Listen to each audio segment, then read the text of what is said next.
Assalamualaikum warahmatullahi wabarakatuh. Baiklah, saya akan membuat video singkat dan mempraktek mengajar. Sebelum saya masuk ke materi, saya memperkenalkan diri saya. Nama saya Nabilatul Santri dari Universitas UIN Alauddin Makassar, jurusan PGMI dari Fakultas Tarbiyah dan Keguruan. Itu saja perkenalan singkat dari saya. Sekarang kita memasuki materi tentang fisiologi hewan. Sistem gerak ini hanya terdapat pada hewan. Sistem gerak ini terdiri dari otot, tulang, dan sendi. Otot mampu berkontraksi atau mengkerut, sendi dan berelaksi atau mengendur. Karena itu, otot disebut alat gerak aktif. Tulang merupakan alat gerak pasif. Jika otot berkontraksi, tulang dan bergerak melalui persendian yang dimiliki. Macam-macam tulang. Berdasarkan bentuknya, tulang dapat dibedakan menjadi 3 macam, yaitu tulang pipa, tulang pipi, dan tulang pendek.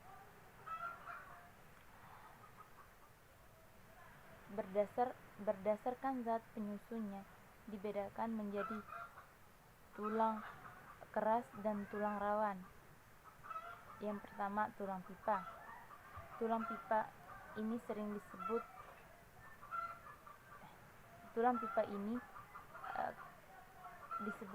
tulang pipa karena bentuknya seperti pipa, yaitu bulat memanjang dan bagian tengahnya berlubang. Yang kedua, tulang pipi. Bentuknya memiliki di dalamnya berisi sumsum merah. Sumsum merah berfungsi sebagai tempat pembuatan sel darah merah dan sel darah putih. Yang ketiga, tulang pendek. Karena bulat dan pendek sering disebut sebagai ruas tulang, di dalamnya berisi sumsum merah. Sumsum merah ini berfungsi sebagai tempat pembuatan sel-sel darah merah dan sel-sel darah putih. 4.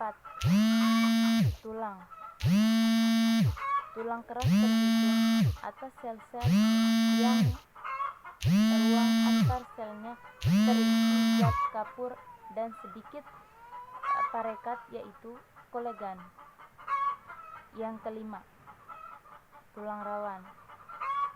Tulang rawan ini ruang antar sel tulang rawan terisi banyak parekat dan sedikit mengandung zat kapur.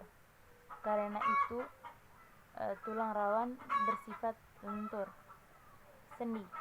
Hubungan antara tulang yang satu dengan yang lain disebut sendi. Berdasarkan sifat geraknya, sendi dapat dibedakan atas 3: sendi mati, sendi kaku, dan sendi gerak. Yang pertama, sendi mati. Sendi mati adalah hubungan antara tulang yang satu dengan yang lain yang tidak dapat digerakkan. Misalnya, hubungan antara tulang tenggorok, penyusun tengkorak. Yang kedua, sendi kaku adalah karena hubungan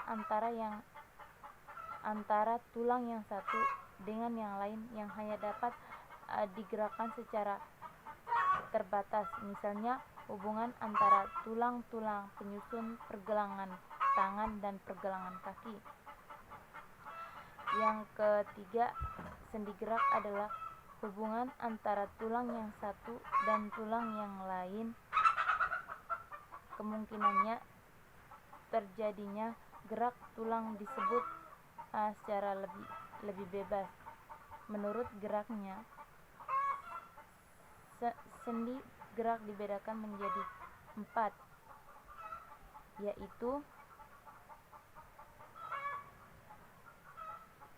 yaitu sendi engsel disebut sendi putar karena sendi engsel diputar karena dari geraknya dua arah seperti pintu, misalnya hubungan antara ruas tulang jari dan jari tangan dan jari kaki. Yang kedua, sendi putar. Sendi putar ini